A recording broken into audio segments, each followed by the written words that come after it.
guys are actually gonna review our date afterwards. It was like a half hug, half handshake. I'm in the washroom and it's going pretty well. A lot of controversial topics were brought up. This feels like the most awkward thing I have ever done. Hey Toronto, it's Brooke Houghton here, and this week I have some amazing first dating tips for you guys. So if you haven't watched 7 Dates in 7 Days, stop what you're doing, go watch that now, and then come back here. So basically this week, I'm gonna be talking with Kira Hurley, a couples therapist from Couple Therapy Toronto, and she's gonna be giving us some great tips on how to make a first date where you met somebody online, in real life for the first time, an amazing experience, and secure that second date. And then I'm gonna be putting her tips into practice this week. So I actually have 2 Hinge first dates this week. My first one, I'm gonna act how I normally would in a date, while kind of not following the rules. And on the second date, I'm gonna follow them to the T. But the kicker is, both guys are actually gonna review our date afterwards so we can see whether or not the tips helped in terms of making a good connection and first impression on a date. So without further ado, let's go talk to Kira. Hey Kira, welcome to Narcity. Thank you so much for being here. Today, you're with Kira Hurley. She's a couple therapist at Couple Therapy Toronto, and we're gonna be talking all things online dating and, how to make that first date really great. Right off the bat, what's the ideal greeting? How do you make that good first impression? I have to say a genuine smile and a warm tone. Hi, it's so nice to meet you. Really goes a long way. What's your stance on handshake versus hug? I would totally be a handshaker. I think that's a really polite thing to do, especially when you first meet somebody, and you can always save a hug for the end of the date. How do you go about building a strong connection on the date? So a strong connection is built organically. I think it's important to know that not everybody you meet is going to be your person and be okay with that. But I think a really great thing to do is to drop your expectations and to go into your date with an open mind. Another thing you want to do is you want to be yourself. This person is really looking to get to know you, and you are awesome. So knowing that and exuding confidence is really appealing. When it comes to building, some playful repertoire, like a little good conversation, how do you go about building a really engaging conversation during that first date? You want the conversation to flow back and forth. You want to stay away from what we call monologuing, where you're talking for too long a period of time and not allowing the other person to be able to talk as well. So keep that conversation flow going. You want to ask open-ended questions. So open-ended questions like, hey, what's your favorite movie and what do you like most about it? Or what's the best adventure you've ever been on? And you really want to exude active listening as well, right? So nodding your head and having encouraging feedback, if you will, like, hey, that's a really great point, or, oh, wow, that's interesting, I didn't know. And what are major conversation stoppers to avoid?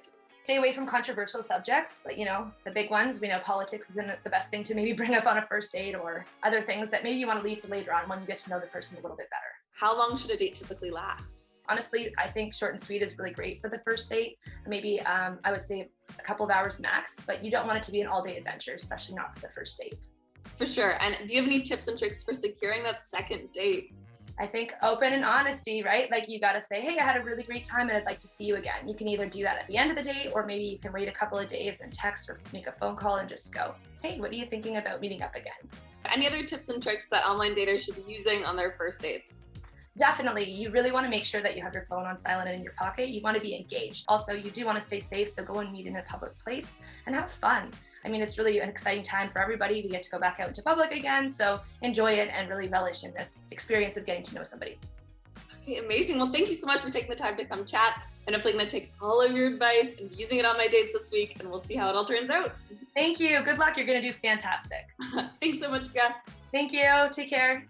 Date number 1. So we've listened to Kira's rules. She's dispensed her wisdom, but we're not gonna follow it. Tonight, basically, I'm gonna act how I would on any other date, which means, if I wanna go for a hug instead of a handshake, if some controversial topics get brought up and suddenly we're discussing politics, not the end of the world. And if the date runs late, it's just kind of whatever naturally occurs, not putting any pressure on it. And then tomorrow night, we'll be following the rules to a T. So I'm just getting ready to head out, and we're gonna go on over to 415 Snack Bar for some tapas and snacks.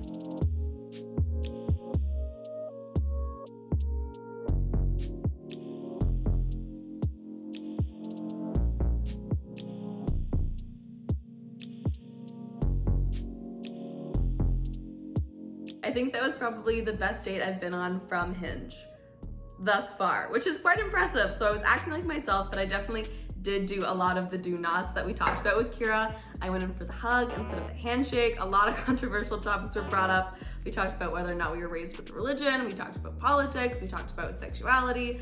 Spotify playlists were looked at, which I think is a bit personal on a first date.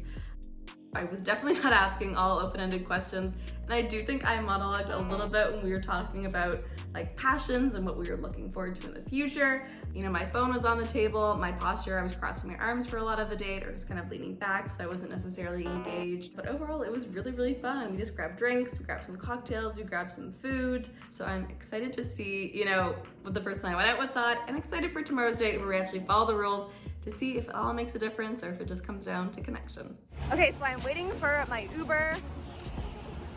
I was at the Walrus for a work party, and I planned on leaving at like 6:45, but I was having such a good time. I totally got caught up, and it's like 7:10, and I'm supposed to be there promptly at 7:30, and I don't think being late is following the rules, but for tonight, we are going to be following all the rules, and we'll see if it makes a difference.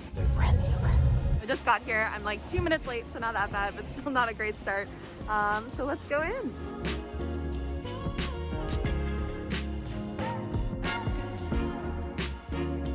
Okay, so I just got home from date number 2, and definitely a different vibe tonight. I tried to follow all of Kira's rules, but I couldn't do all of them. Okay, so when I went in for the handshake. I was like, hi, nice to meet you. But they went in for the hug, so there was that awkward kind of like conundrum of you're like, okay, what do we do? Who's conceding? What are we doing? And it was like a half hug, half handshake. But I'm proud we kept the date under 2 hours. We met up at 7:30 and we were out of there by like 9:35. Around 9:30 we're like, okay, let's wrap this up, let's grab the bill. And it was definitely interesting. I feel like yesterday I was really just trying to be controversial. And it's kind of hard being a reporter and not bringing up politics because all I do all day is write about Doug Ford. So when people ask me about my work, I feel like that's kind of naturally something you end up talking about. But I made sure not to do that tonight. So we avoided all kind of like taboo topics and just really talked about, you know, passions, what we're interested in, our careers, you know, what we want to do, what type of food we like, what music we're into.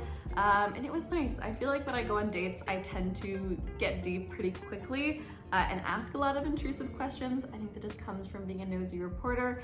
So it was nice kind of taking Kira's mentality and going in and just having a more of like an ease into getting to know somebody versus just diving in head first. But this week I've been lucky. I feel like I've had 2 really good dates. So it'll be interesting to see from their perspective how the dates went and whether or not the tips were effective or not. The responses are in and we're gonna go over them together. This feels like the most awkward thing I've ever done. Both dates were great, so it feels so weird to know from the other person's perspective. So date number 1, okay, date number 1 and date number 2 both rated our first interaction on a scale from 1 to 10 a 9. Date number 1 rated our conversation on a scale of 1 to 10 a 10 versus date 2 rated at a 9. I mean, it goes against the rules, but it checks out to what I felt on the date. Both said they would go on a second date though. And when it came to connection, date number 1 said we had a 10 out of 10 and date number 2 said we had an 8 out of 10. So all very interesting. I think personally, I definitely felt a stronger connection with my first date than the second date, that both are really great, which is really interesting because I definitely tried to be more controversial on the first. And I didn't necessarily follow all the rules, but I think that just kind of proves that, you know, Kira was saying this too, it really comes down to connection and you can't force connection. Sometimes there is one, sometimes there isn't. But definitely following rules like being engaged in a conversation, not having your phone out, maybe leaving controversial topics, depending on the vibe you're picking up to the second date, is all sound advice. So you guys going out there, have fun dating, stay safe, and let me know if you use any of these tips. Thanks for watching. If you enjoyed this video, please like and subscribe to our Narcity channel to see more content just like this.